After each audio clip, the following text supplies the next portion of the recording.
Thank you everyone who sent me a message to wish me well.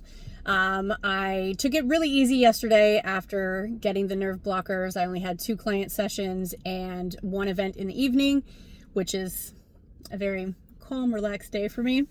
But I am feeling a lot better. The burning, excruciating pain that I had in my right glute is gone.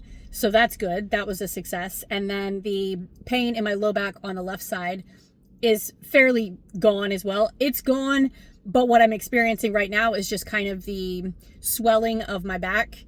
So it's a little achy from the shots. I'm not taking pain pills, and I'm going to go into that in a different video right after this.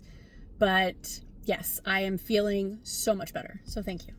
Now it's day 2 after I got the nerve blockers. So basically what that's doing is it's blocking the nerve from sending the message up to my brain to say, hey, this hurts.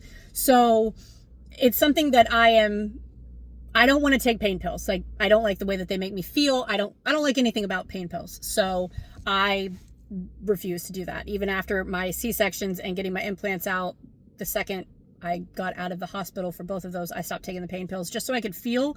And I know I'm weird. Most people won't do that. They would rather the pain pills, but I wanted to be able to feel the pain so that I didn't do anything that's going to make it worse or hurt myself because I can't feel it. And that's the same thing for the nerve blockers. I want to make sure I take it easy getting back into the gym because I don't want to do something that's going to hurt me, but I won't feel it. And then, I make matters worse as far as my back. So today was my first day back at the gym, and I just did upper body, and it felt good. Now, we all know that I have no problem sharing details of things, and I want to give full transparency for this because I know there are people watching this who are about to have this procedure, and they're very curious, so I want to share my experience of waking up, which was crazy. I woke up, and immediately I could feel the burning was gone from the right side, so that was a huge win. But my left side, I went to go lift my leg up and I could not lift my left leg. The hip hurt really bad. And then I went to go touch my leg and I couldn't feel myself touching my quad. I couldn't feel myself touching my inner thigh. And then I ran my right foot along my calf and I couldn't feel that. And I'm like, oh my gosh, like I have just now done the worst. Like, I've lost my left leg. Like, this is taking me back to memories of what it felt like right before I had the first surgery, my laminectomy.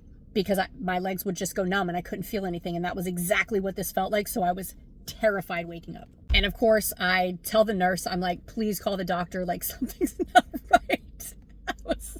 I was legit freaking out, right? And so she calls the doctor. He comes into my room after they'd already put me back into my room. And he was like, no, it's just the nerve blocker. It will wear off a little bit and it'll be fine once you get up and start walking around. He's like, I think he said he only put like 2 milligrams in there. I don't know if that was the correct measurement. I mean, I was still coming off of the anesthesia, so it could be different. But when I had this procedure done 25 years ago for right before I had my first back surgery, I didn't have anesthesia. So I never experienced this. But what it did remind me of was me losing the feeling in my legs right before that surgery. So of course I'm terrified, like, great, I've done something wrong now to my body when I thought I was doing something good. And then I have that whole self-talk of like, I knew you shouldn't have done this, but it's okay. By the end of the night when they let me go, like, I had to pee before I could leave. They wouldn't let me do that. They needed to make sure everything was functioning before I could leave.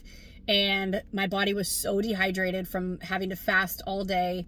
And the appointment was supposed to be at 2:30, but then there was a delay getting into the scheduled operating room that we were going into because somebody was in there, and it delayed it for 2 hours. So I ended up not having the procedure start until 4:30, and then it kind of extended through the night. So when I woke up and had to take all these fluids, it was like 3 bottles of water I drank, a coconut water, a whole IV bag, and I still like could barely go to the bathroom. And then finally I was able to go. So like my body just sucked it all up and was like, oh, don't do this ever again. But once I was finally able to go, I asked him, I was like, okay, so I can leave now and I can drive. And he's like, no, because in my head, last time I did this, I didn't have the anesthesia. So I just got the shots in my back and sat in my car and cried for an hour, and then I drove home. So I didn't think, oh, you're taking anesthesia this time, like you're going to get knocked out, you shouldn't drive. So I had driven to the hospital. So I had to call my friend to come pick me up, and she drove my car home. I mean, yes, I should have asked. I should have asked the doctor, but I mean, he could have said also, you're not going to drive yourself home, because then I'm having to involve other people in my back drama. But it's fine. It all worked out. By the end of the night, I had the feeling come back a little bit to my leg, and then by the time I went to sleep and woke up the next morning, everything was normal again. All the feeling and sensation I could feel in my leg. But I will say I was absolutely terrified waking up with that sensation, because that was like flashbacks that I did not want in my head.